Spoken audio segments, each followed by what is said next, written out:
Kristiyan. Isang pinagpalang umaga po sa bawat isa. Pwede ko po ba rin maanyayahan ang bawat isa na palampakan po natin ang the best Jesus. Hindi ko po yung ngayon natin sa live streaming. Come on, the best of palakpak po once again para kay Lord.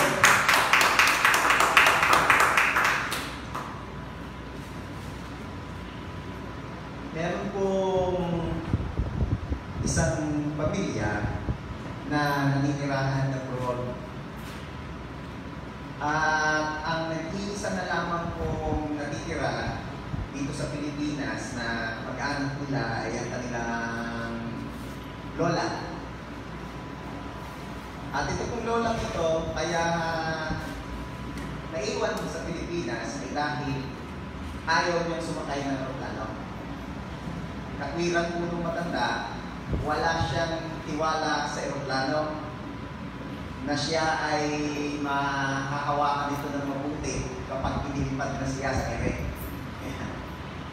Wala siyang peace sa pagsakay sa aeroplano.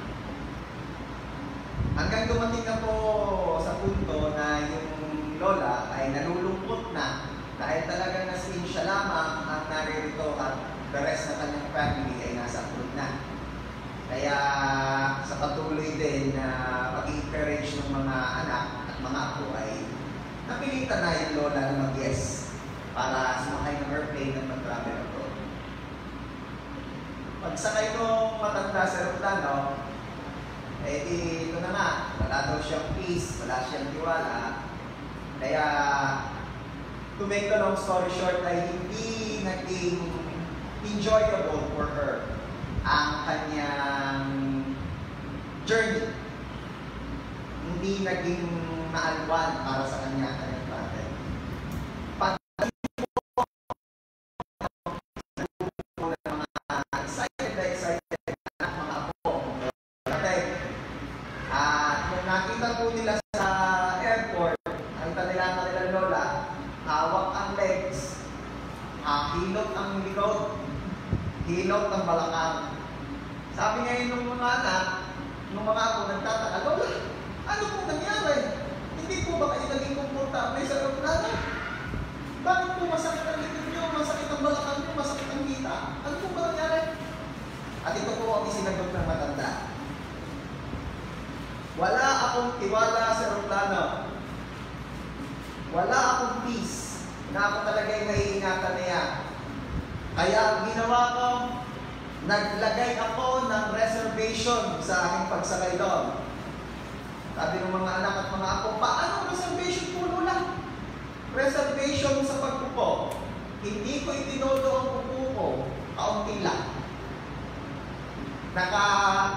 Na-imagine ko yung lola, nakasquat ng konti, hindi siguro inilapat ang likod at tuweg sa upuan ng aeroplano. Kagaya na nakaalalay.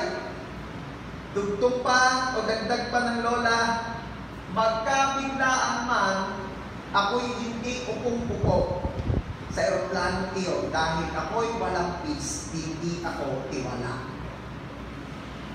Ano nangyari?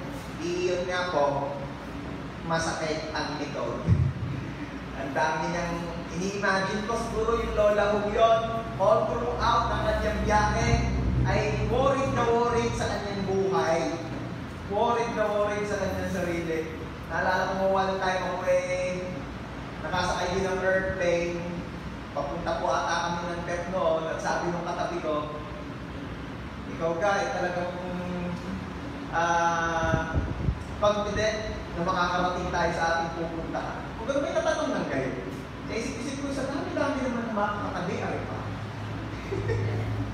Puro excited, ay kaiba. Anyway, kumabalik tayo sa kwento, Again, yung nanay po, yung lola po, ay hindi nakaranas ng komportableng journey. Dahil nga sa siya punong-puno ng reservations, hindi niya mailagak ang kanyang buong tiwala sa aeroplano, wala siyang peace. Alam niyo po, maraming Kristiyano ngayon ang katulad ng lolang yun.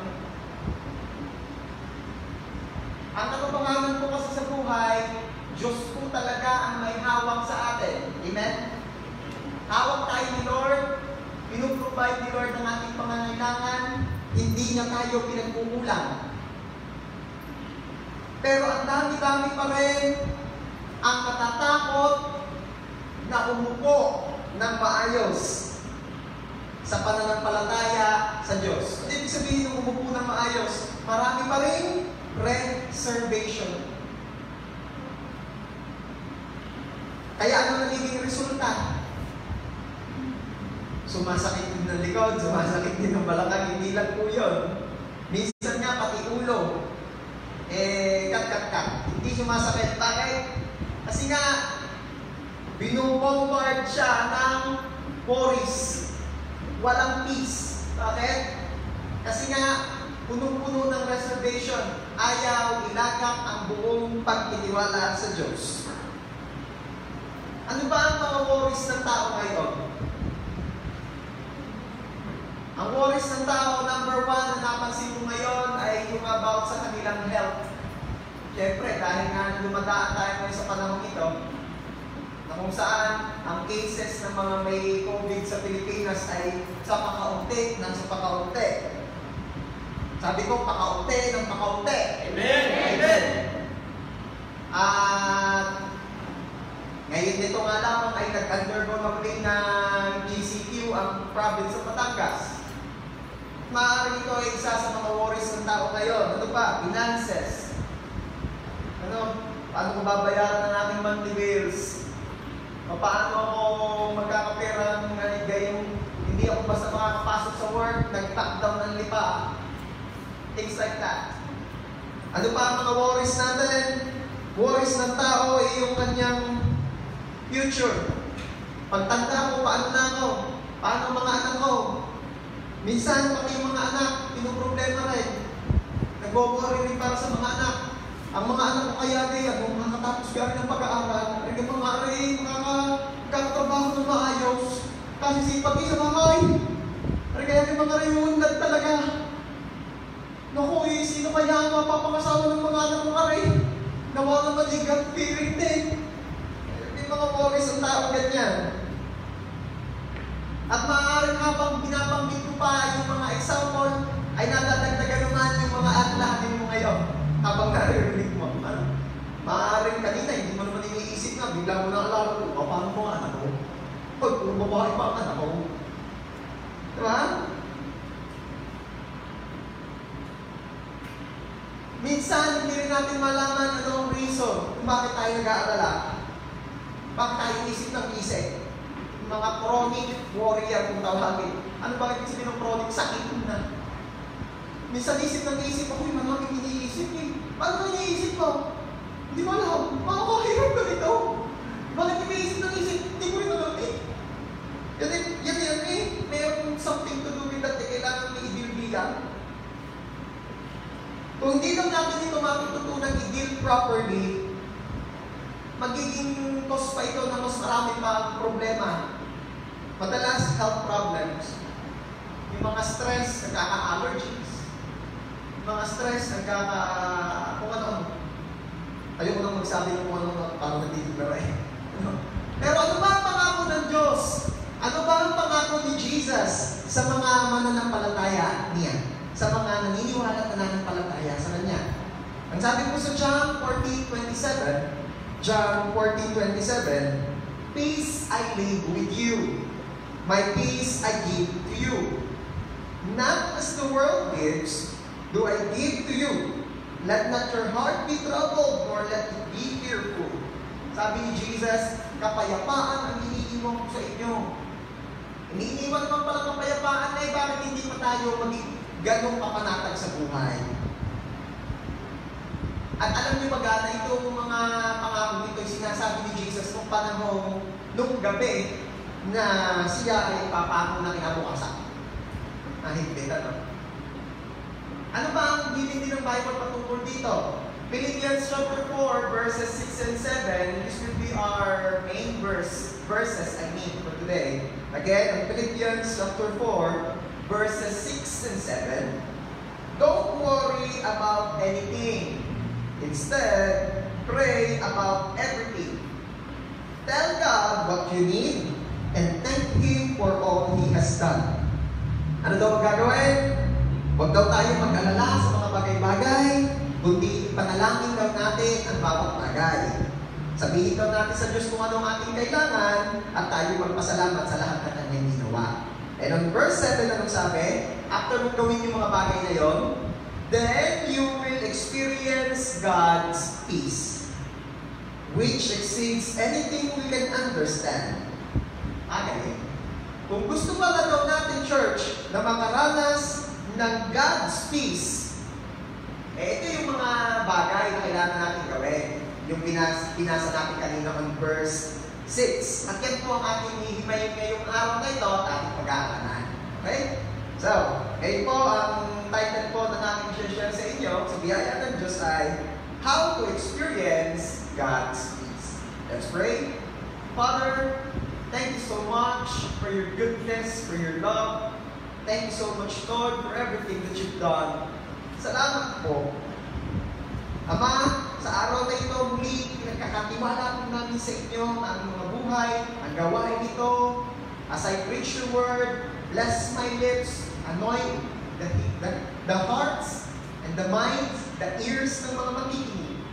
At salamat po for bibili na kayo po magtuturo sa kalagitnaan nito.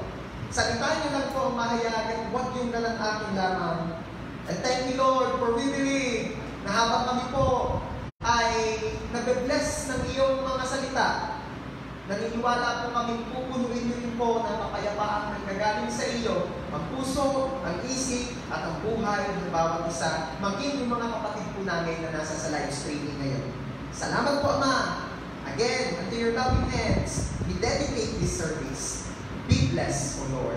Ito po ang aming prayer. In Jesus' name, Amen. Pwede ba palakpakan muna ulit natin si Jesus? Okay. Everybody say, gusto ko ng peace. Na galing kay Lord. Sabi ko nga sa inyo kanina, itong mundong ito nangangailangan ng kapayapaan eh. Dahil sa nangyayari sa sitwasyon ngayon, isa lamang ang idinidikta ng mundo, ika'y mag-alala. Mawala ang kapayapaan sa puso mo. Pagbuhay mo ng TV, manonood ka ng balita, sasabihin sa iyo, breaking the record, matami, ganyan, mas matami ka pa sa simulan ng mga cases, etc. Tapos, hindi magkasundo-sundo ang gobyerno, ano pa, hindi na magiging maganda daw ang economy, etc. Ano mangyayari sa iyo pagka wala kang peace that comes from God? Talaga naman, mag-aalala ka nga. Kaaalala mo ng kaaalala, kawuwori mo ng kawuwori yan. Maya, araw-araw, nananahimik na kung ano-ano. Come on! Kaya, kailangan natin mapag-usapan ito. Mapaalalahanan tayo na ang Diyos, ni Jesus, iniwanan tayo ng peace. At yung peace na yan, ay kailangan natin i-activate sa ating mga buhay. Paano mangyayari yun? Number one, don't worry about anything. Sabi po again sa Philippians chapter 4 verses 6 and 7, don't worry about anything, instead pray about everything. Yeah. Kaya kung pala ang tao ay nawawalan ng peace o hindi makaranas ng peace na galing sa Diyos ay dahil lagi nang nag-aalala. Yeah. Laging nag-aalala.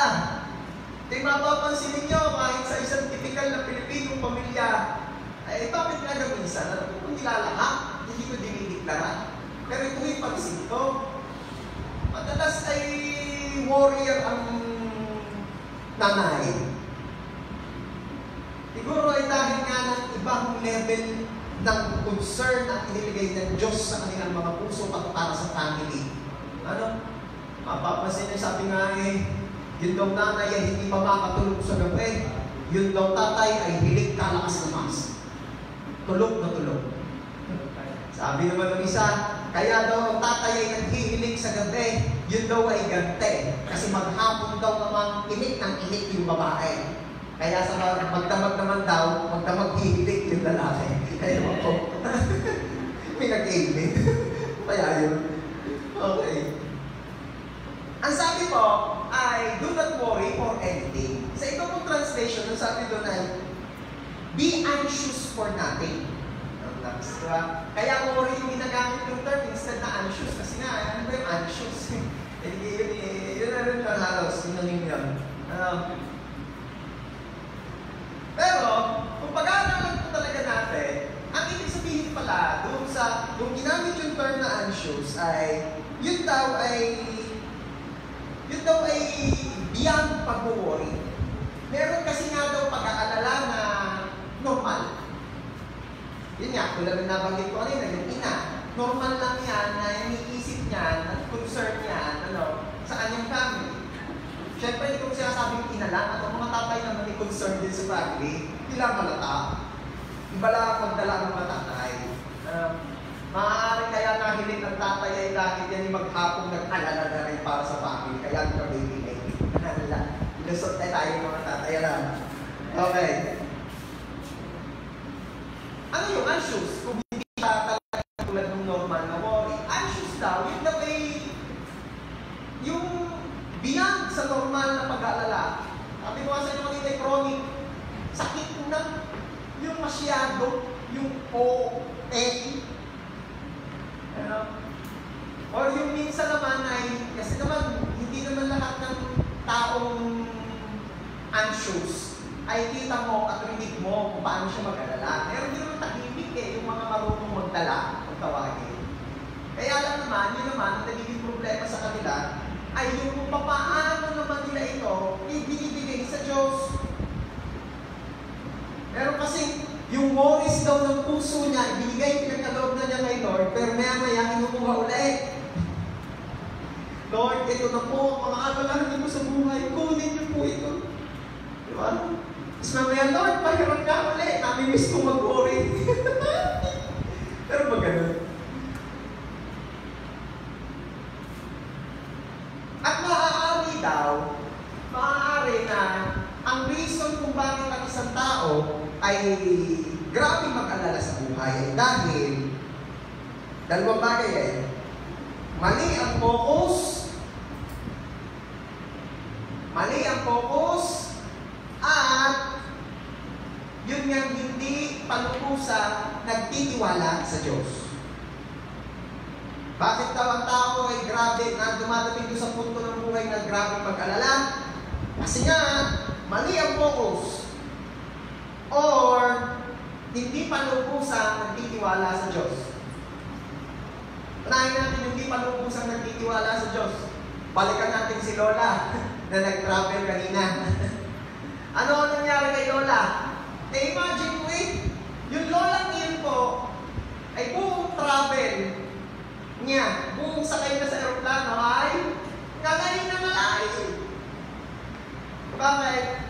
Ba hindi umupo ng ayos. Magaling pa yung siksikan sa jeep na upong 4. Alam niyo yung 4? Halimbawa kung yung pamasahe, 4 lang ang upo. Bakit? Kaunti lang ang upo Pero kakangalay din yun. Ito pong si Lola, hindi lang upong kalahati ito, upong walang lapat. Mahirap yun, sino pong nakaranas ng upong walang lapat? Yung mga gayon lang, pero hindi nakalapat. Naalala ko tuloy yung mga kabarangay namin, Mangyang. Ito pa yung totoong nangyari Pumunta po sila doon sa may kanto namin at gusto pumunta ng bayan. Kaya lamang parang nung una nagtitipid, yung ipapamasahe ay na daw, pagdadagdag na sa pagmerienda pagdating ng bayan. Ngayon ay pumarang ng jeep, sabi daw ng mga Mangyan Aray! Baka pwede kami sumabay. Sabi daw ng driver, sige, sabay! Dito ang tuwa daw yung mga Mangyan. Ang bilis ng biyahe sa Tuwan. Yung biyahe sa Tuwan talaga namang pag-umandar na yun, no, buddy, let's take my car!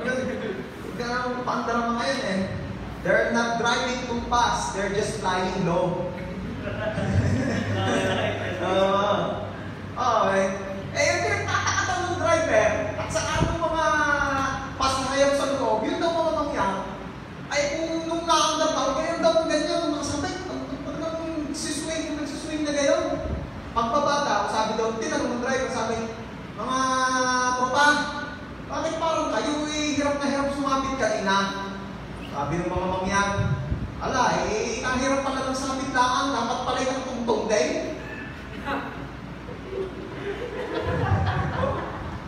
Kahirap pala ng sabit laan, dapat pala yung nakatungtong din. Yun ba yung totoong nangyari sa aming barangay? Hindi ko po naman. Ay dahil lang, kaya pala nagdagaganyan kasi nakasabit lang, hindi tungtong. Ang bilis ng driver, ang bilis ng jeep na santuan. Ang bihira. Buti na lang at malalakas ang grip nila. Ano?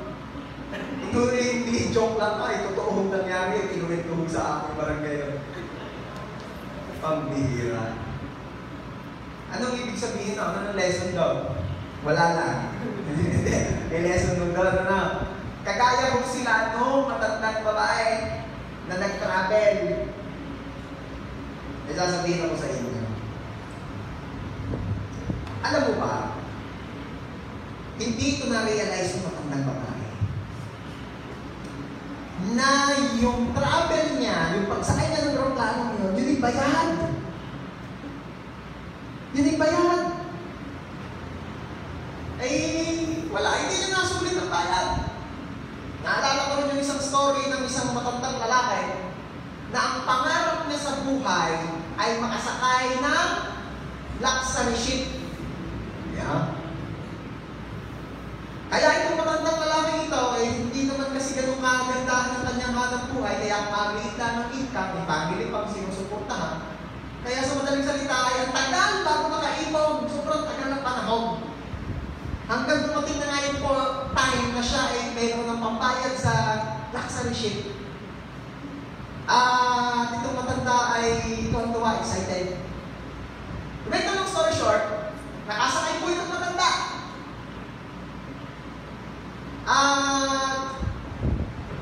Pagbaba na niya, nakatapos na umikot po ng Europe. Ayan, alam mo po, tuwa yung matanda. Pagbaba po ng matanda, after nung cruise, nung kanyang travel na iyon, napansin po ng mga crew na ang daming mga basura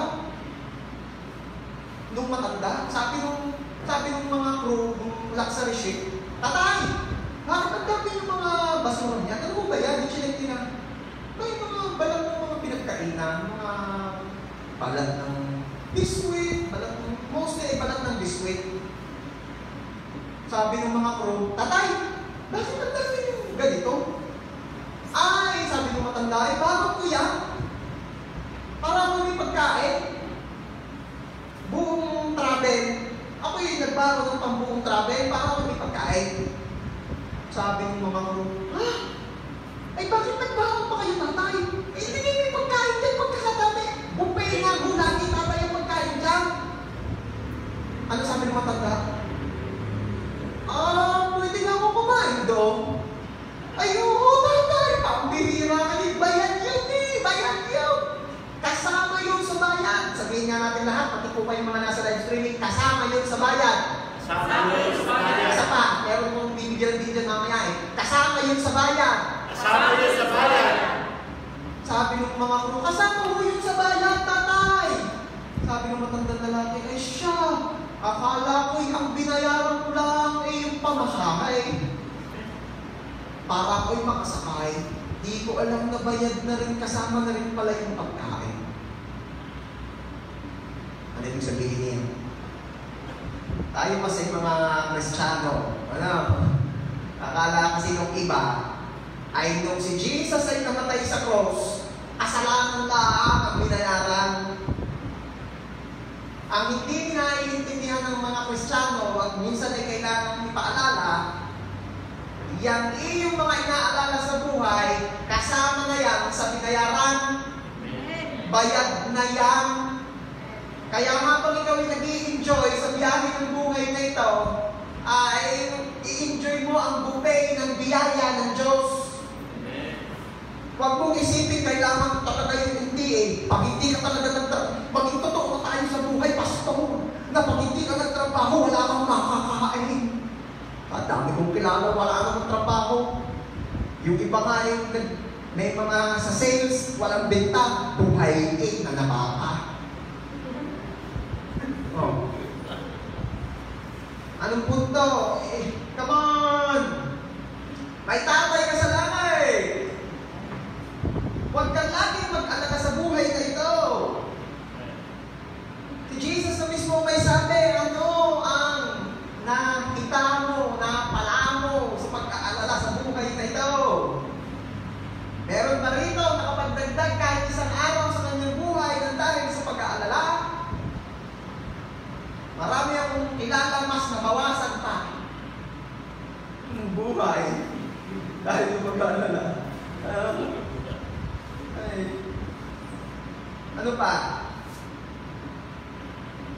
Sabi po ng Bible, tayo daw po ay salt and light of the world.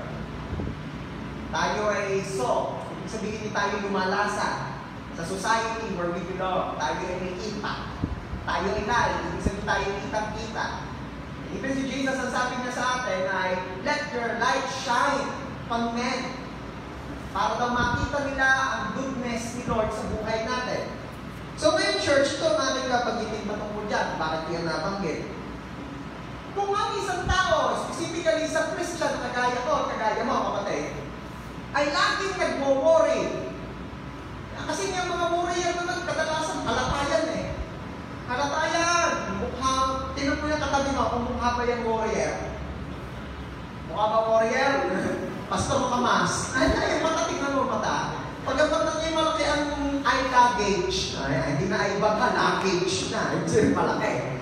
Pag malaki ang eye luggage, hindi nakakatulog masyadong makain madami, inaalala sa buhay. Kapwera na lamang kung panay ang patutuwag ng Korean.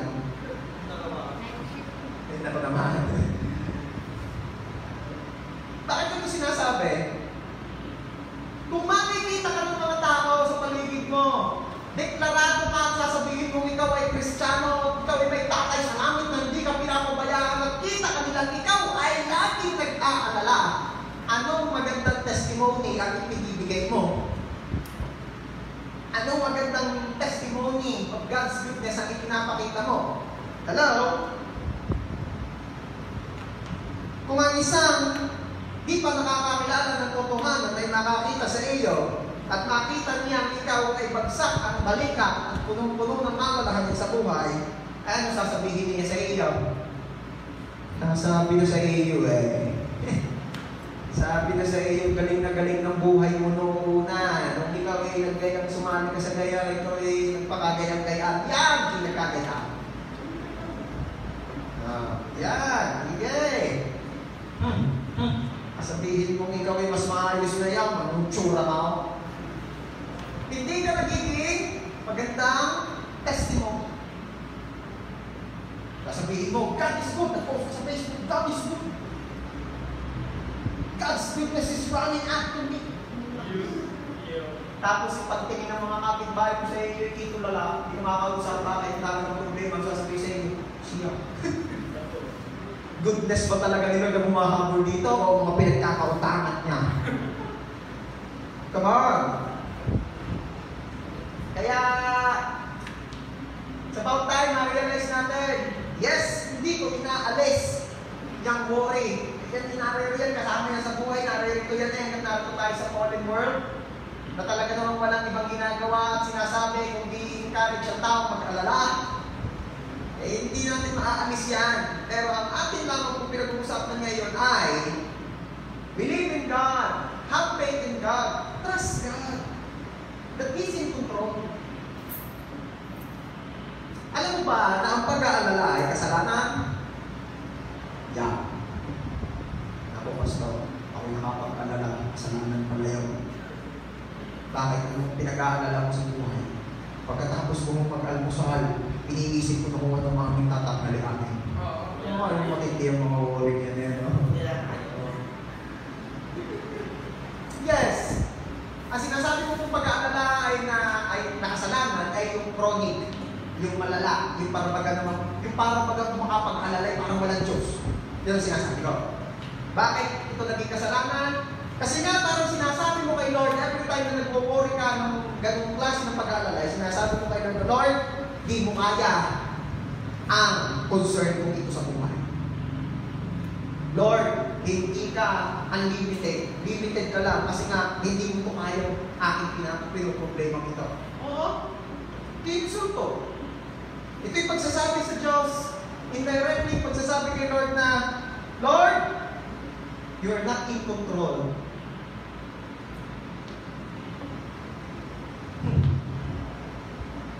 Kala natin yung worry lang no?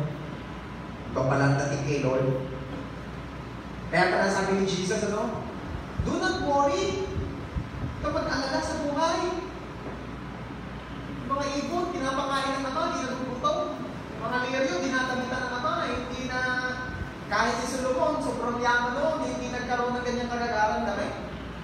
Ikaw pa baga naman, ang hindi alagaran mo yung mga nasa sa langit. Na kung yan yung mga ama dito sa lupa, hindi ang kabutihan. Nabibigyan ka ng mabubuting bagay. Ang masyurang yung mga sa langit na napakabuti. Yung lagi natin naririnig, ang tanong, today, i-apply natin.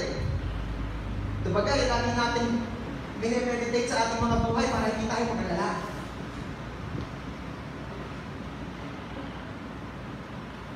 Ano pa?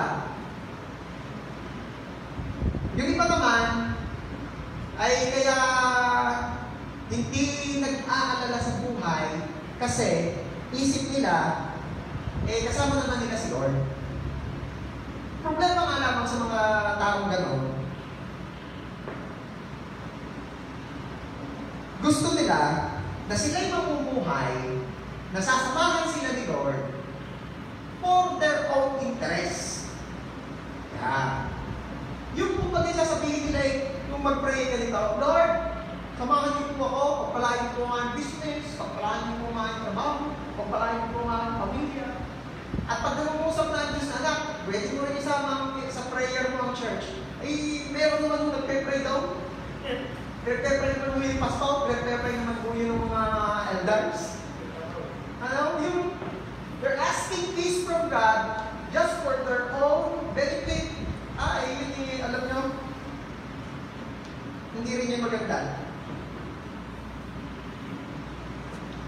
Sabi nga ni Jesus sa Mark chapter 8 verse 35, Mark chapter 8 verse 35, whoever wishes to save his life shall lose it. But whoever loses his life for my sake and the gospel's shall save it. Sino man daw gustong magligtas ng buhay niya ay siyang mawawala nito. At ang sino man daw na mawawala ng kanyang buhay para sa akin, sabi ni Jesus, at para sa gospel, siyang magkakaroon ito. Ibig sabihin lamang, ang mga talagang mas mag-rebless sa buhay, mas mag-rebless ng Diyos sa buhay na ito, ay yung mga hindi self-centered, hindi sarili lang ang iniisip, hindi humihingi ng peace from God just for their own interest. Ano pa? Church, if you want to experience peace from God, kailangan maging malinaw ito, na ang peace na galing sa Diyos, ito'y produkto lamang. Kapag si Jesus na ang pinaupo mo sa trono ng puso mo, ng buhay mo. Ulitin ko. Sa totoo lang yung peace na galing sa Diyos, yan ay produkto na lamang. Sabi nga yun sa Diyos byproduct ng kapag si Jesus na ang pinaupo mo sa trono ng puso mo. Kasi nga, ako'y naniniwala na hanggang hindi pa si Jesus ang nakaupo sa puso mo niya, sa trono ng puso mo, sa trono ng buhay mo, kahit ang tingin mo ng peace, laging magkakaroon ng worries, problema, pagsubok sa buhay mong iyan. Bakit? Kasi yung source of peace ay wala sa iyo. Ang Bible po nagdeklara that Jesus is the Prince of Peace. That's why when we accept Jesus as our Lord, we're not just accepting Jesus, we are accepting the Prince of Peace.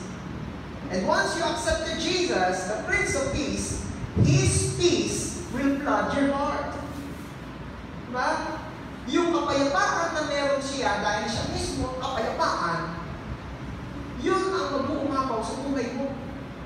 Kaya kung meron ka mga nakikilala na ang grabe-grabe na naman nangyayari sa buhay niya, ang tindi-tindi na ng sitwasyon pinagdadaanan niya, pero kita mo siya.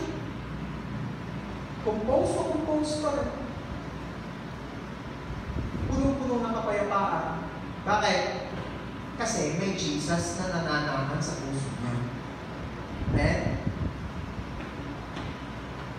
Kaya, siguro mas maganda, instead of asking God for peace, ask Jesus, ask God to live in our heart. Hingin talaga natin, Lord, biyaya po, na lagi tayong magkaroon, Lord, ng healthy relationship. Ikaw bilang aking Diyos, Panginoon na tagapagligtas, at ako bilang iyong nilalang, iyong anak, iyong lingkod.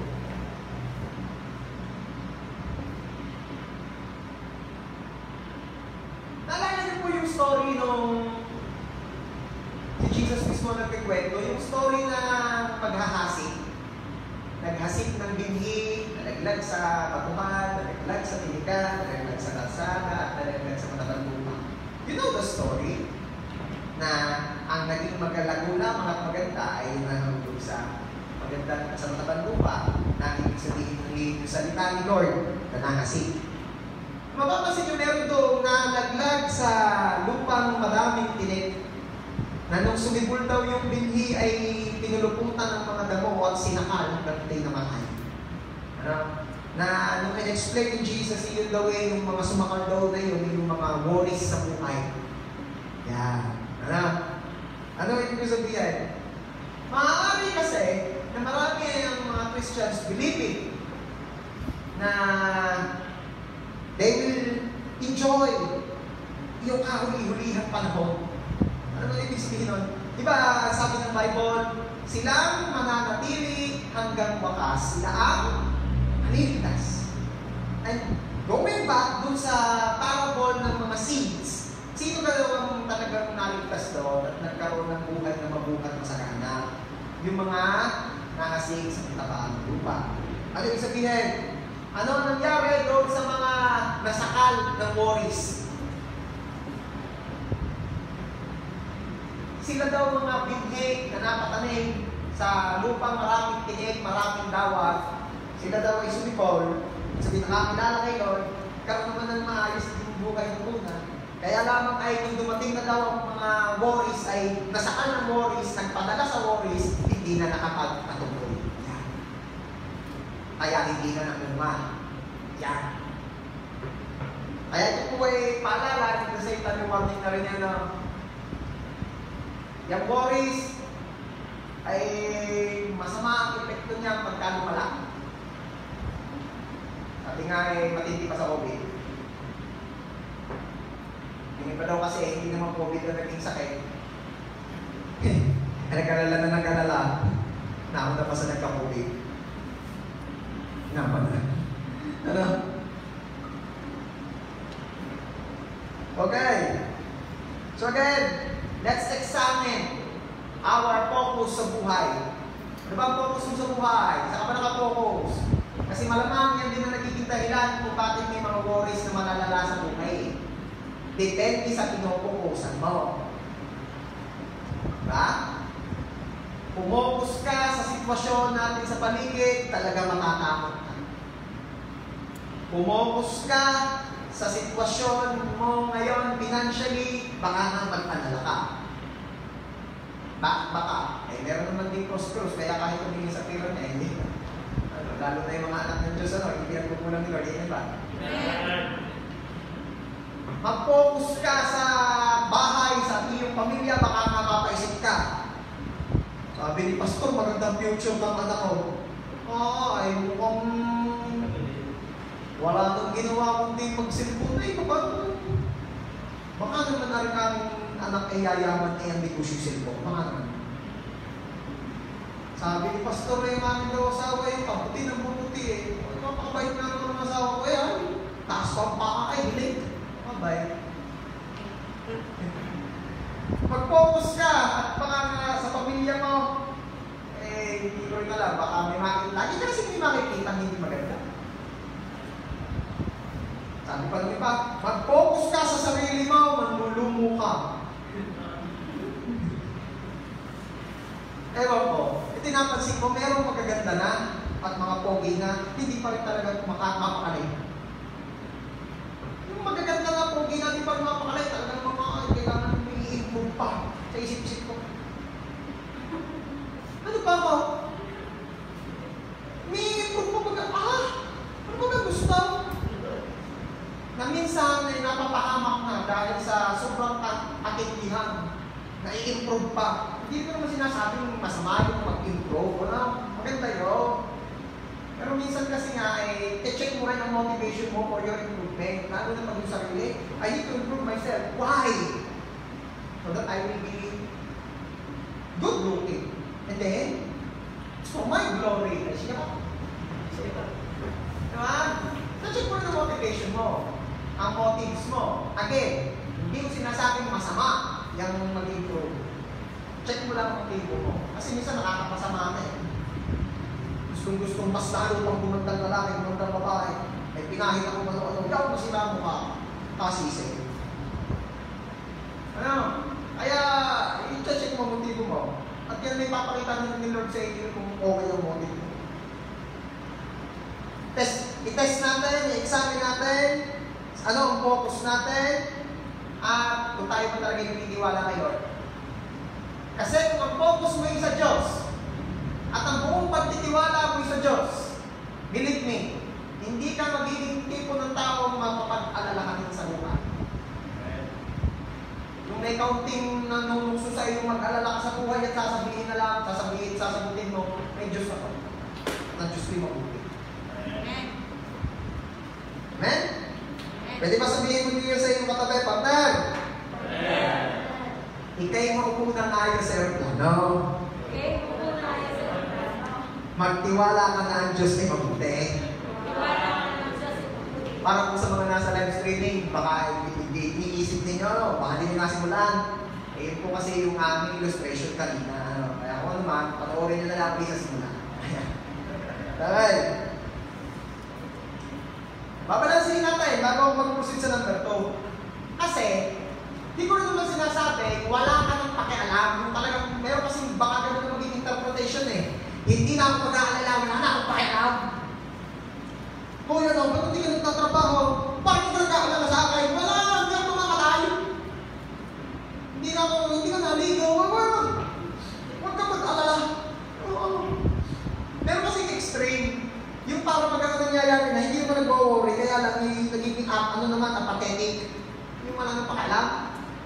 Hindi ko sinasabing gano'n. Kasi kahit po ang Bible, tinuturuan tayong maging responsible. Iba yung warrior, iba rin naman yung nagiging responsable. Tinuturuan din tayo ng Bible na tayo ay maging handa para sa future. Diba? Hindi, Jeremiah 29:11, maganda ang future ko pag maghahanda pa. Hindi ganon. Tingnan mo sabi sa Proverbs 6, chapter 6, verses 6 to 8. Proverbs chapter 6, verses 6, 7, and 8. Sabi din take a lesson from the ants, you lazy bones. Real talk ang Bible Take a lesson from the ants, you lazy bones. Kumuha daw tayo ng aral sa mga langgam. You lazy bones. Lazy bones daw. Tamad na puto. Learn from their ways and become wise. Though they have no prince or governor or ruler to make them work, they labor hard all summer, gathering food for the winter. Sabi nung sumulat ng Proverbs, kumuha kayo ng aral sa mga langgam, kayong mga tamad. Matindi. Sila ay walang mga leader na namumuno sa kanila. Pero sila, buong tag-araw ay nag-iipon para pagdating ng winter o ng tag-ulan, sila ay may makakain. Kumuha daw tayo ng aral sa langgam. Ano ibig sabihin nun? Na ang Bible, i-encourage din tayo na maging responsible not only for the present, but also for the future. Hindi ko sinasabi ikaw huwag mag-worry, pero wala ka na rin pakialam para sa buhay mo at para sa mga susunod na araw. Hindi rin ibig sabihin. Okay? Malinaw po ba yung church? So again, the first step in dealing anxiety is to examine whether it is due to lack of faith or baka mali ang focus mo. Paano mo ma-deal yung iyong pag-aalala? Check mo. Mali ba ang focus ko? O baka naman kulang na lang ako sa faith kay Lord? Baka katulad ako ni Lola na ayaw mo po ng ayaw sa aeroplano. Sabihin mo nga ngayon, Lord, ang aking buong pagtitiwala at ang aking focus ay sa iyo. Yes. Sa lahat po na naniniwala, nagsasabi na yun talaga siya sa buhay nito, palakpakan mo ng gabi sa Jesus. Okay, number 2, paano mawawala yung pag-aalala niyan? Or, babalik tayo sa ating topic, paano tayo makaka-experience ng God's peace? Tell God what you need. Tell God what you need. Babalik po tayo sa ating main verse, Philippians chapter 4, verse 6.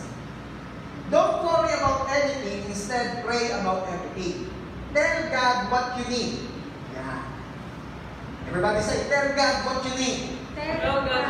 Sabihin daw natin kay Lord kung ano kailangan natin. Ano mo minsan ng tao kaya nag-aalala?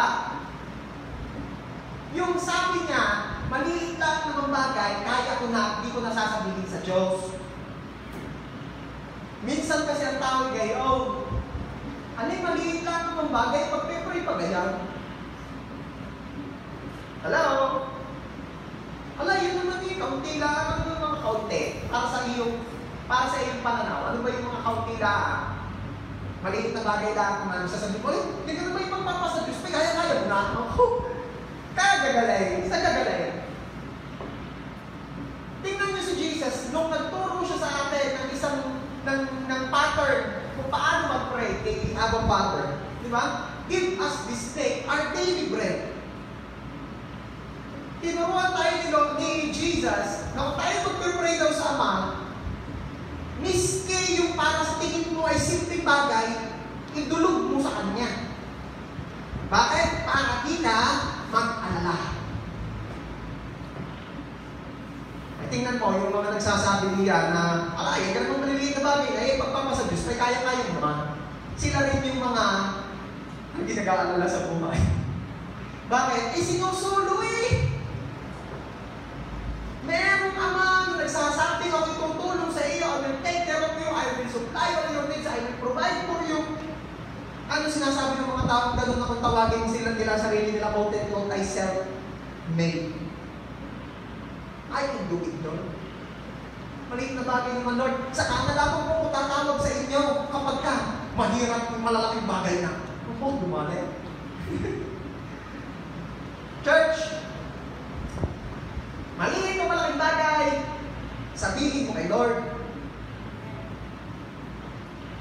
Sa totoo lang, yung mga matitinding worry sa buhay, yan naman hindi nagsimulang laki, no? Tama ba? Ano? Meron kasi mga worries na matitindi sa buhay na they have not started na ganyan kalaki agad eh. They started sa maliliit na bagay. Sabi nga sa Bible ay small foxes ruin the vine. Yun daw mga malalaking fox, pag kumakain ng mga ubas, hindi nila para sirain ng halaman dahil ang malalaki sila, tagot nila. Sino daw ang sumisira ng vine ng halaman ng puno ng ubas? Yung maliliit na fox. Bakit? Pinuputol nila para tumagsak, para makain nila dahil hindi nila abot, maliliit sila. Small foxes ruin the vine. Ano yung sabihin, no? Yung malalaking problema, hindi naman yung nagsimula sa malalaki rin agad. Yan naman yung nagsimula sa maliliit na detalye na pinabayaan natin o minance effort natin, hindi natin yung pinagkatiwala sa Diyos, hindi natin yung hinihingi ng tulong sa Diyos, kaya lumaki. Hello? Kaya nga, turo sa atin ni Jesus, daily, ask God, tell God, yung daily life mo. I-consult natin sa Kanya. Alay, maliit naman po problema, Pastor. Ano maliit? Paano mo sabi maliit? Kasi hindi malaki. No? Di ba? Oo nga. Hindi, meron akong pupuntohin dito kaya ako sinasabi Paano nasabi maliit? Kasi hindi malaki. Okay, the next question is, may problema ba talagang malaki para kay Lord? Wala. Maliit, malaki, pare-pareho lang yan. Oh.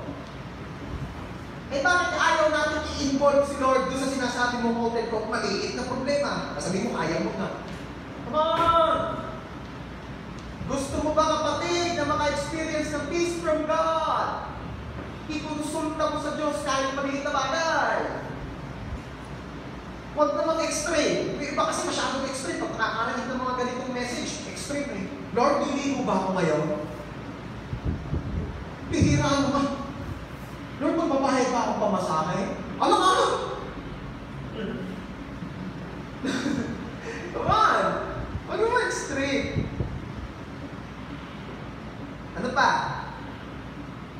Minsan pati, kaya hindi tayo maka-experience ng peace. Kasi ba, Pastor, bakit gano'n? Naipag-pray ko naman na lahat. Bakit wala pa rin yung peace from God? Kasi meron ka nakaka-experience na gano'n. Parang minsan, Pastor, naipag-pray ko na lahat eh. Pero ba't parang wala pa rin yung peace ni Lord? Eh, baka naman nag-pray ka pero hindi ka nag-sorry muna. Baka naman nag-pray ka na, pero hindi ka nag-sorry muna. Kay Lord. Yan. Doon kasi sa isang version ng Philippians chapter 4 verse 6, sabi doon, di ba sabi doon sa binabasa ko, yung Living Translation kasi binabasa ko, sabi doon, don't worry about anything, instead pray about everything. Doon sa isang version, sabi, make your request known to God. Make your request known to God. Ibig sabihin daw noon, doon sa Greek translation, na nakalagay kasi daw doon, when you say na you will make your request known to God, paaalam mo kay Lord ng mga request mo, ibig sabihin, kakausapin mo si Lord face to face. Everybody say, face to face with God. Face to face with God. At syempre, pag-aharap ka kay Lord. Pag-aharap ka kay Lord, hindi mo na naman ng sorry. Ayaw naman din eh. Bawa, magtatay. Nakagawa ng kasalanan ng anak doon sa tatay. Tapos mamaya hihingi ng baon. Pwede ka naman yung sasabihin ng anak doon sa tatay. Tatay, pahingi baon. Obligasyon mo naman akong bigyan ng baon na yan na kahit hindi tayo okay. Di ba? Parang, hello! Si Lord po yan in person. Meron siyang emotion. Hindi ko na sinasabi ng Diyos ay natampo. Pero huwag mo nang itagay. Pero hindi ko sinasabi ng Diyos ay tatampo. Pero please naman, huwag mo naman sagalay. Baka kaya wala kang peace kahit ay pag-pray mo na lahat ay dahil baka hindi pa tayo nagsosorry kay Lord. Napaka-basic ito pinag-uusapan natin eh. Gusto ko lang i-share sa inyo paano makaranas na yung peace na galing kay Lord. Nag-usapan natin, tingnan mo. Baka naman kahit ay pag-pray na, hindi naman manahin na sorry. Huwag mo kalilimutan, church, na ang kinakausap mo at hinihingan mo ay Diyos ng mga Diyos. Hari ng mga hari. Siya'y banal.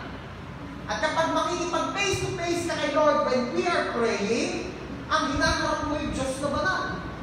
Diyos, nasabi ko sa Isaiah chapter 6 verse 3, Isaiah chapter 6 verse 3 ay Diyos na sinasampahan ng mga anghel. Araw at gabi, ang kanta at ang sinasabi ng mga anghel sa kanya ay, Holy, holy is the Lord God Almighty.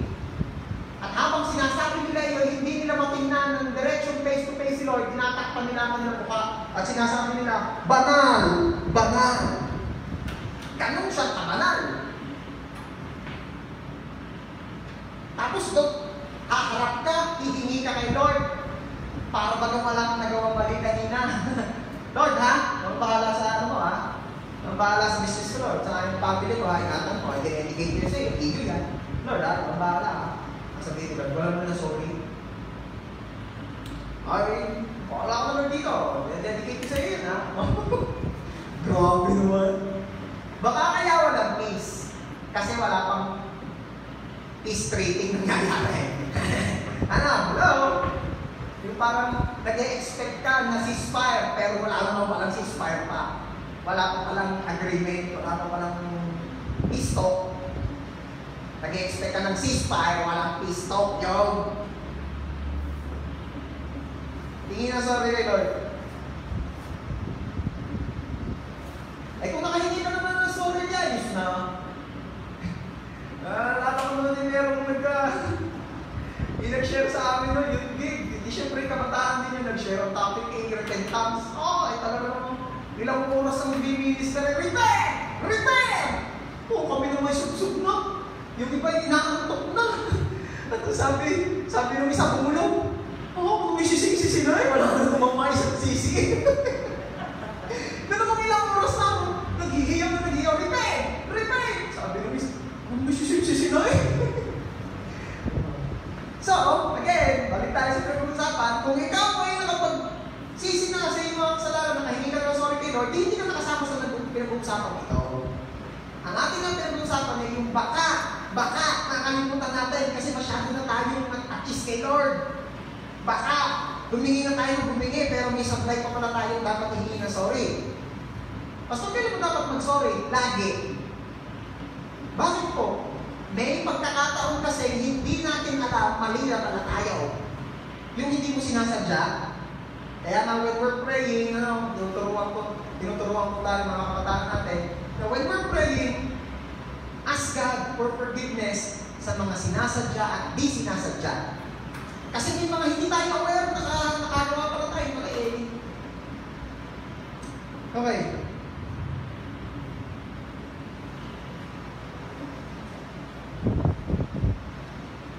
Everybody say, sabihin mo kay Lord. Come on, sabihin natin lahat. Sabihin mo kay Lord. Para hindi ka mag-alala. Sabihin mo kay Lord. Para magka-peace ka. Hindi naman natin laging kaya na on our own. Tell it to God. Give it to God. Nung last Sunday, sabi ko sa inyo, pagka may sinabi ka kay Lord, pag may desire ka, sinabi kang desire kay Lord, you will do your best, then God will do the things that is beyond our control. Okay? Ngayon, papasok naman tayo into another level. Pag sinabi mo kay Lord yung isang bagay, nagawa mo na yung best mo, yung part mo, at naniniwala na nananampalataya ka na rin si Lord na gagawa ng mga bagay na hindi mo kayang gawin, tell it to God, give it to God, trust God. Ano? Minsan kasi, kaya hindi magka-peace, ay kinukuha ulit kay Lord. Lord, ano na yan? Ako na natatrabaho ni Lord, katagal na eh. Lord, ako na nga mag-e-effort para niya, para naman katagal, hindi mo naman niya tayo bibigay. Siya. Kaya nagkakaroon ng problema. Kaya hindi magkaroon ng peace. Bakit? Kinukuha ko nila. Sabi po ng Bible, cast all your burdens upon me, I will give you rest. Meron bang nakakapag-rest ng walang peace? Wala no? Laging parang ano yun eh. Matik, pag nagre-rest ka, kaya nakaka-rest kasi may peace. Ano? Kaya ako naniniwala that when we give our burdens to God, God will not only give us rest, but may kasamang peace. Hello? Yo. Kaya give it to God. Let God do it. Let God work for it. He is the waymaker. Waymaker God. He is a miracle working God. Ano? Yaan sila ng Panginoon. Lalo-lalo kung hindi mo na kaya, give it to God.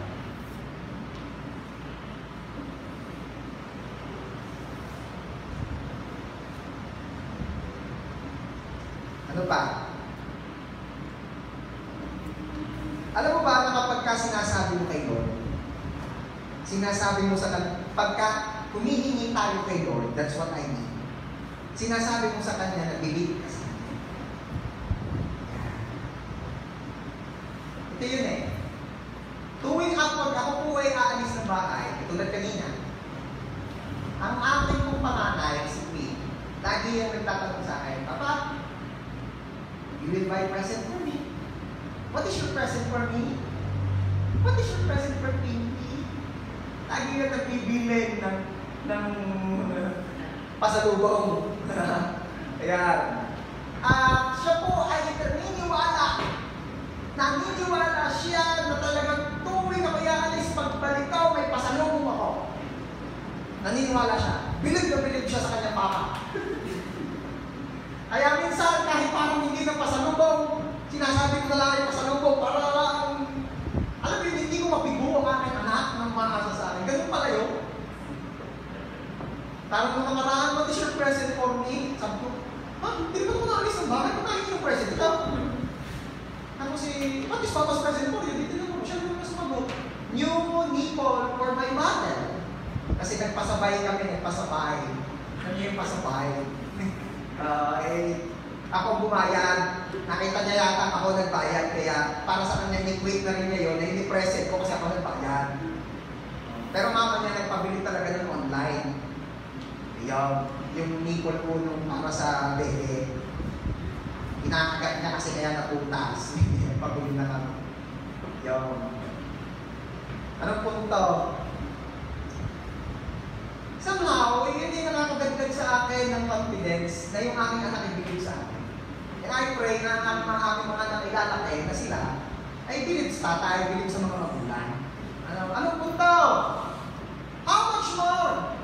Kung ikaw na anak ng Diyos, lagi mong sinasabi kay Lord ang mga kailangan mo at pinararamdam mo sa Kanya, bilib na bilib ka sa Kanya. You're giving so much glory to God by doing that. Alam mo yun? Humihingi ka na nga, nagbibigay ka pa ng glory kay Lord. Come on!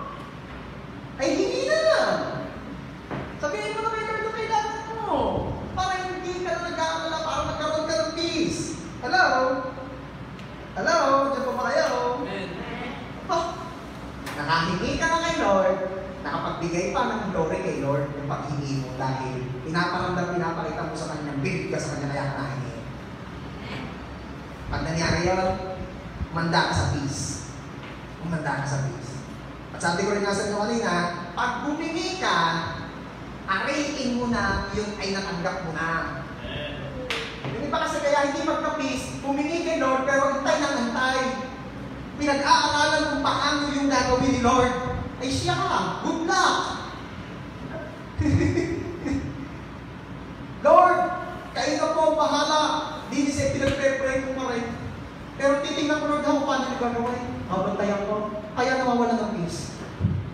Bakit? Binabantayan. Binabantayan.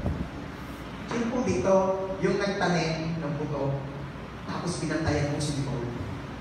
Hindi yung bantay na yung every morning check, hindi gano'n. Talagang doon ka natutulog sa kapinuntanan mo.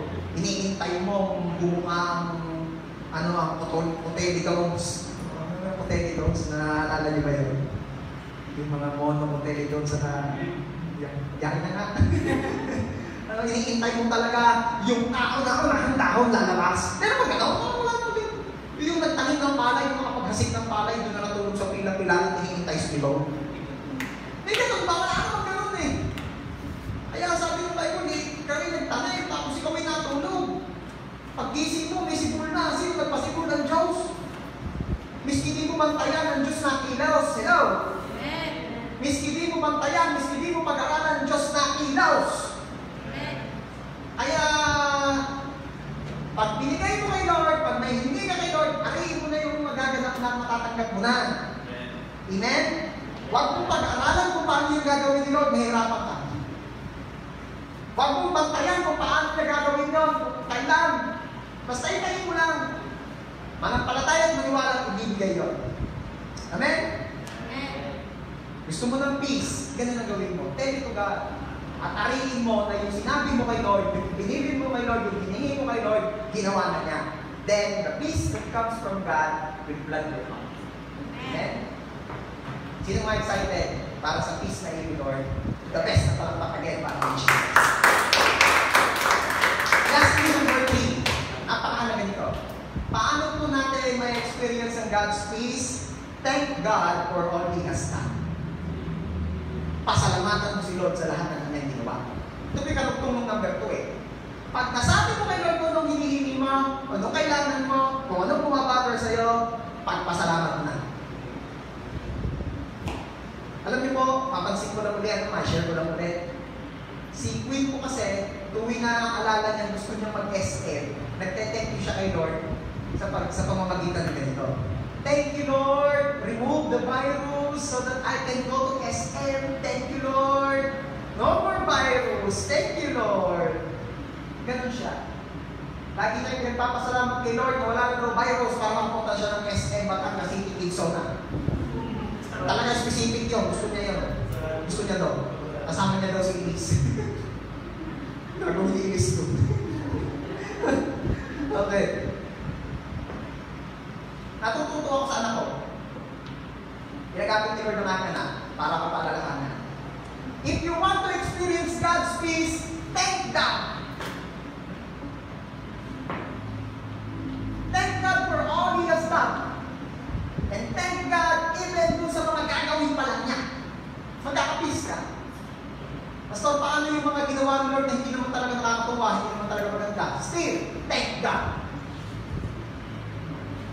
Kasi pagka nalungkot ka dun sa mga bagay na sa tingin mo hindi para sa iyo, hindi maganda para sa iyo, may aalala ka. Mababagabag ka, malulungkot ka. Pero kapag dahil hindi na magandang nangyayari, pinagpasalamat mo pa rin kay Lord, then the peace that comes from God will flood your heart. The peace, na sabi ko doon, ang peace na yon ay yung surpass every understanding. Kapayapaang hindi naman paliwanag. Ganyan na nangyayari sa sitwasyon, ganyan na nangyayari sa paligid, pero ikaw, pinagpapasalamat mo pa rin, Lord, thank you po sa mga bagay na pinahigulutan mo mangyari. Maganap ang plano mo, maserve ang purpose mo, at mag-glorify ka. Thank you, Lord, for all you've done. Pag nakita naramdaman ng Diyos yan, nagaya ng puso mo, believe me. Yun ang sabi bibigyan ka niya ng peace. Peace na hindi na may paliwanag. Sino may gusto na? Amen. Amen. Pasalamat.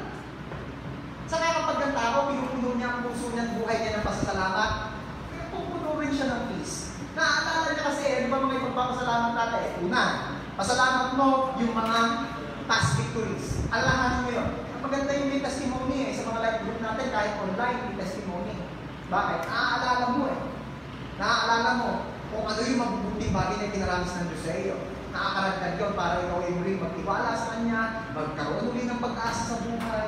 Dahil minsan na pala nagawa ng Diyos sa iyo, minsan mo na pala naranasan yung sitwasyon mo ngayon, at binigyan ka ng Diyos ng katubunan ka tagumpayan doon sa sitwasyon yun. Ngayon pa naman, naaalala mo yun.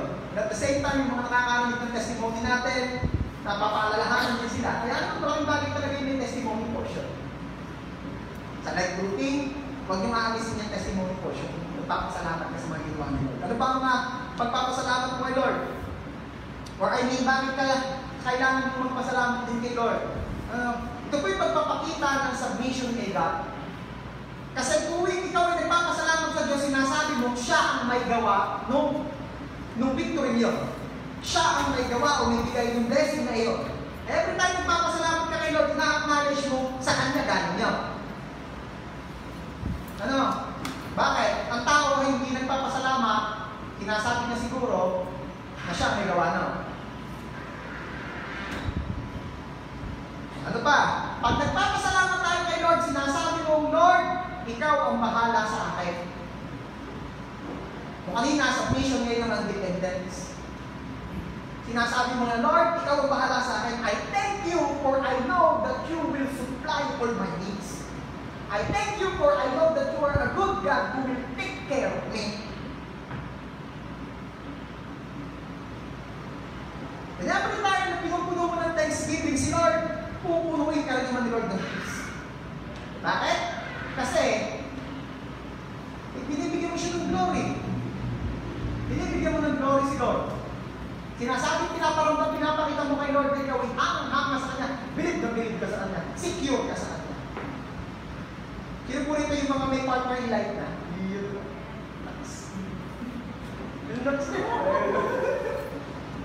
Diba?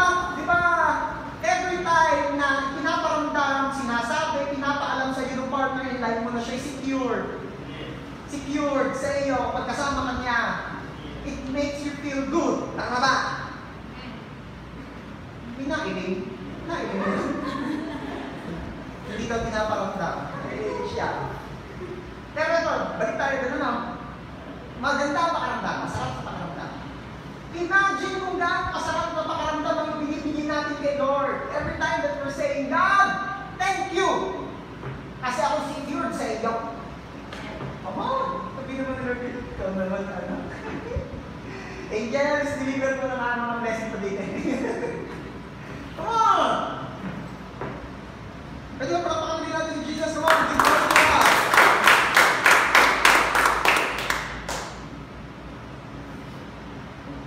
Lalo na sa mga panahon na ang hirap ng magpasalamat pero nagpapasalamat na pa rin. Hirap ka na, Lord, salamat po. For I know, hindi ka na makaisip na pagpapasalamat.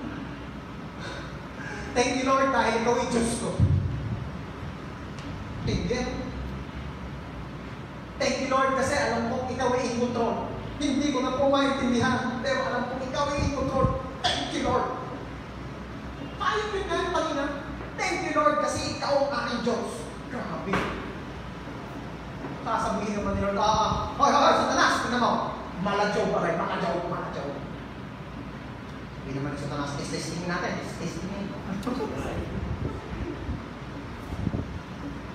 Hindi nagpapasalamat na eh. Wala nang may pagpasalamat na iba, kundi yung salamat, Lord, dahil ikaw ang Diyos ko. Yun na lamang natin, right?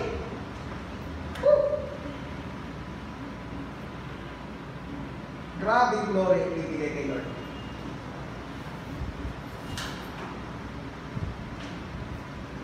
Okay? Ano yan? Alam niyo, nung ito naman hindi na lihim sa mga kapamilya natin dito sa JAY San Jose, no? Unang-una po kami dumating mag-asawa sa JAY San Jose. Puro blessings po ang aming nadatnan dito. Saan katermang blessings? Dami kong utang sa nirerentahan. May utang sa nirerentahan, may utang pa sa... May talang solution. Salamat kay Lord kung mayroon na lahat ka. Dumating kami dito sa San Jose ay kailangan ayusin yung lugar. Nag-general cleaning, ginawa na yung lahat ng ayos na pwede kayo gawin, hindi pa rin mukhang maayos. Kaya, biyaya ng Lord, nakalipat. Anong punto? Hindi naman po yun instant. Hindi ko yun naging instant. Pero, nung kalagitnaan ko, nung testing na yun, ako po ay na-overwhelm, honestly. Na-overwhelm ako sa aking nasugagatan. Sa aking nadatnan. Sa isip-isip ko, wow! Ang daming blessings. Ang ganda. Alam niyo yung ang hirap mag-budget na walang budget? Kasama natin si Sister Presido. Nakita niya kung paano ang Diyos nag-manipura nun. Talagang kami na lang kakaiyak kami, Lord, ikaw talaga to. Kasi wala naman talaga eh. Ano yun? Yung nagpa-budget ka, walang budget. Pero, amidst all of those testing, ministry, may pinaalala sa akin si Lord eh. God reminded me to thank Him sa testing. To thank Him sa sitwasyon. Kasi di ba, nagkitaling magpasalamat doon sa sitwasyong maganda. Thank you, Lord, nakabenta ako. Thank you, Lord, makaayos sa anak ko. Thank you, Lord, ang sarap-sarap sa buhay namin. Dali mag-thank you eh. Pero yung thank you, Lord, daming utang. Thank you, Lord, daming problema. Parang hindi normal eh. But then God reminded me, gusto mo ng peace, anak? Kasi yung binabasa ko ng verse na ito, gusto mo ng peace? Thank me. All at time. Sa lahat ng ginawa ko, pasalamatan mo ako sa lahat ng ginawa ko. Sabi ko, sige, Lord,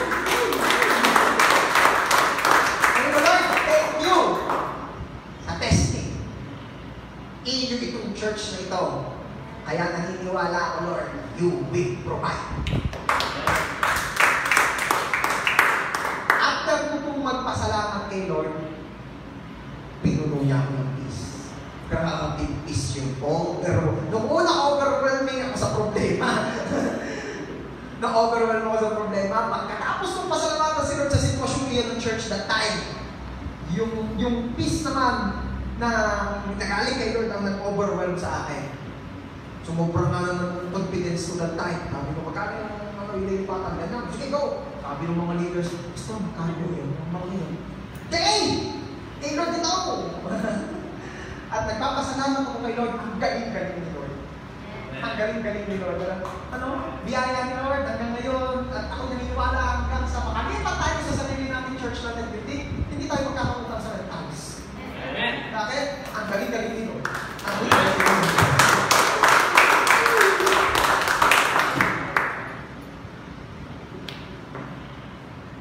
Thank you, Lord.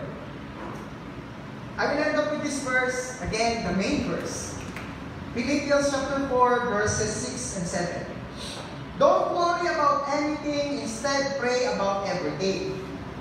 Tell God what you need, and thank Him for all He has done.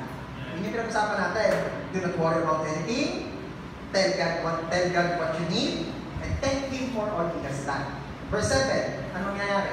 Then, you will experience God's peace, which exceeds anything we can understand. Yun pala yun. Gusto mo makaranas ng God's peace that exceeds everything that we can understand? Don't worry about anything. Tell God what you need, and thank Him for all He has done. Kung itutuloy po natin yung verse 7, ang sabi doon, His peace will guard your hearts and minds. Yun daw kapayapaan ng Diyos will guard. Babantayan ito ang iyong puso at ang iyong isip. Pero meron mong kasunod. As you live in Christ Jesus. Ito palang tatlong bagay na pinag-usapan natin magagawa ng tao kung siya'y mamumuhay na kasama si Kristo. Okay? Kaya hindi ka magiging warrior, masasabi mo ang mga kailangan mo sa Diyos at makakapagpasalamat ka sa Kanya if you are living in Christ. So talaga kailangan natin ay yung biyaya na mapangalagaan ang ating personal relationship with the Lord. Amen. Praise God. Pwede pakapakinggan natin si Jesus? Let me pray for you. Father, salamat po because amidst ng lahat ng mga nangyayari ito, may pandemic, mayroong mga kakulangan, financially, materially,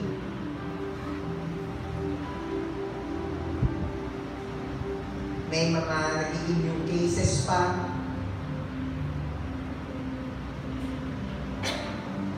sa mga lugar ng bawat isa, nababalita na may mga cases na din. Lord, salamat po sa kapayapaan na pinagkakataon mo sa amin. Lord, paalalahanan niyo po kaming lagi, huwag masyadong mag-alala sa buhay na ito. Dahil ikaw ay Diyos na mabuti, you are in control, hawak mo kami, at you will never stop doing good to us. Remind us always, Lord, to tell sa'yo, sabihin sa'yo, ang aming mga pangangailangan. Huwag namin sarilihin. Huwag namin isipin na maliit na bagay o malaking bagay. Kaya kapag maliit na bagay, hindi namin sasabihin sa iyo, Lord. No. Turuan niyo po kami. Biyayahan niyo po kami, Lord. Na ikonsulta, ilagak sa inyo lahat ng concerns namin sa buhay. And God, patuloy niyo po kaming biyayaan ng pusong laging nagpapasalamat ano man ang sitwasyon sa buhay. Thank you so much, Father, for we believe na sa biyaya mo yung magawa namin ng mga bagay na yun, as you said in your word, na ang kapayapaan mo ang nanggagaling sa iyo, hindi kayang ipaliwanag, ang siyang hahayaan mo kumilos sa aming mga buhay. So right now, Lord, I declare that surpass every understanding, ang siyang pag pumapawid niyo po, padaluyin niyo po sa puso, sa buhay ng bawat isang naririto, maging sa lahat ng nasa live streaming. In Jesus' name, I declare peace from God. I declare peace from God will flow like a mighty river sa puso at isip ng bawat isang nakikinig ngayon. In Jesus' name. Nasa gitna man ng mga sitwasyon ito sa buhay, hindi po ito kayang apektuhan dahil ang kapayapaan ito, Diyos, ay sa iyo nang gagaling. In Jesus' name. Again, I declare peace that comes from God. Pataluin niyo po sa bawat isa right now. In Jesus' name. Thank you so much, Father. Salamat naman dahil ikaw ay Diyos na marunong, Diyos na mabuti, Diyos na mapagbiyaya. Salamat po, Diyos, dahil sa iyong goodness at sa patuloy niyo pong pagbiyaya at pagpapaalala sa amin, kami pong mag-alala sa buhay, manatiling nagtitiwala sa iyo. Salamat po dahil ang bunga noon ay yung kapayapaan na gagaling sa iyo. Thank you so much, Father. Again, sa inyo pong mga kamay, itinatagubilin namin ang aming mga buhay. Salamat po dahil marunong kayong mag-ingat at magpala sa mga pinagkatiwala sa iyo. Thank you so much, Father. To you alone all the glory and honor. This is our prayer. In Jesus' name.